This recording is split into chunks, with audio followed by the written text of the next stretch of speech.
Assalamualaikum warahmatullahi wabarakatuh. Jumpa lagi bersama saya Lutfi Kolbi di channel YouTube Lutfi Kolbi.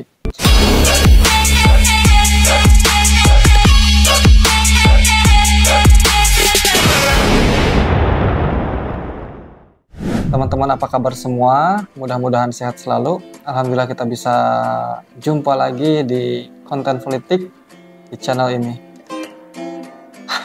Teman-teman, pemilu pesta demokrasi telah selesai, vote atau pemilihan telah usai.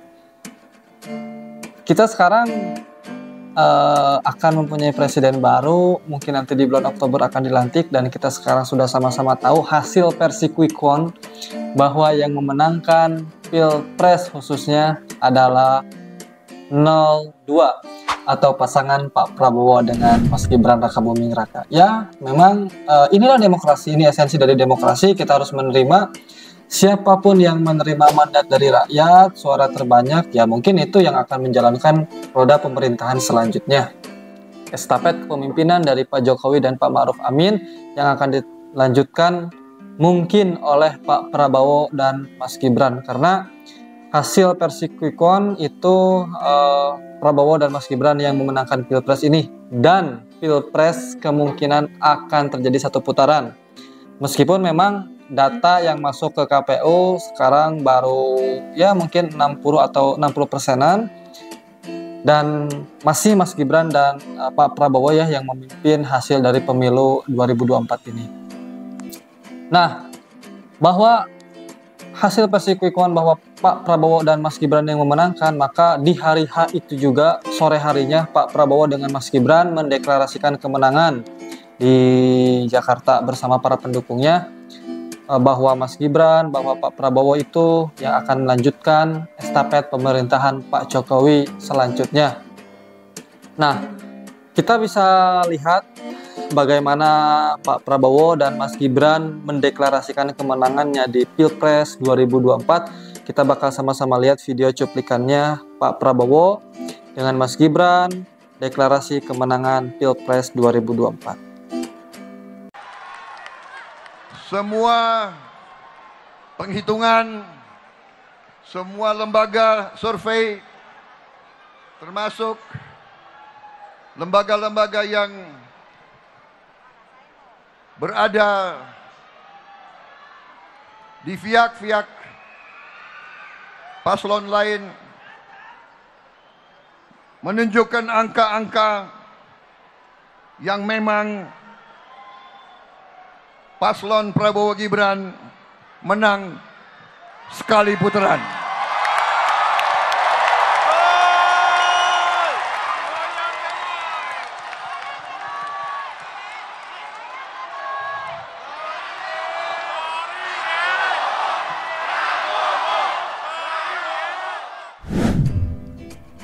Nah, kita sudah sama-sama lihat beliau atau paslon dari 02 sudah mendeklarasikan kemenangannya.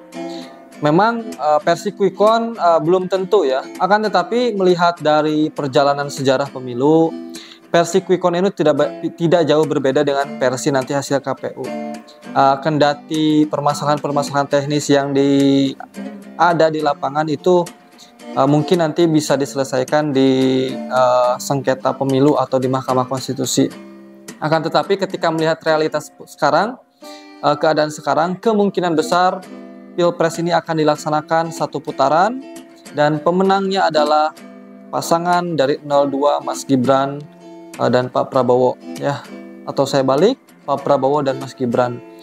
Nah, demokrasi itu adalah hal yang memang sangat terbuka atau open bagi seluruh masyarakat.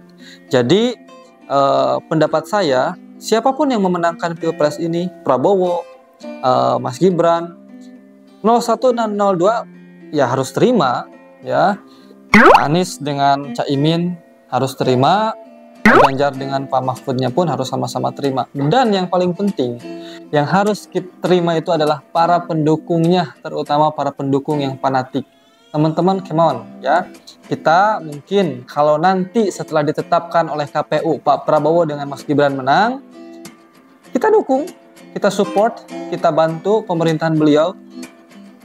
Yang bisa mengkritik bisa dengan kritikannya, yang bisa support dengan keilmuannya bisa support dengan keilmuan. Dan kita sebagai para pendukung harus akur. Persaudaraan kita harus terjalin, silaturahmi kita juga harus terjalin. Siapapun ya, mau pendukung 01, pendukung 02, 03, oke, come on, kita bersatu lagi. Pesta demokrasi telah usai, pemilihan telah selesai, dan kita kembali ke aktivitas kita masing-masing. Kita akan memajukan negara kita akan memajukan bangsa kita dengan cara kita masing-masing ya. Ada yang dengan keilmuannya, ada yang dia dengan apapun itu ya. Yang jelas yang paling harus kita samakan adalah semangat persatuan, semangat kebangsaan untuk merajut kembali ya persatuan ke depan ya. Pak Prabowo, Mas Gibran akan memimpin Indonesia 5 tahun ke depan. Kita sebagai masyarakat, sebagai rakyat harus memberikan hal-hal positif bagi pemerintahan. Ketika pemerintahan kurang baik, kita berikan kritik. Ketika pemerintahan berjalan baik, ya kita harus mengapresiasi juga kinerja-kinerja beliau 5 tahun yang akan datang. Dan kita harus mengingatkan tentang janji-janji kampanye beliau yang akan dilaksanakan atau yang akan direalisasikan pada 5 tahun ke depan. Nah, mungkin teman-teman video kali ini cukup sekian. Terima kasih telah menonton video ini. Jangan lupa subscribe, like, dan komen di kolom komentar. Terima kasih. Assalamualaikum warahmatullahi wabarakatuh.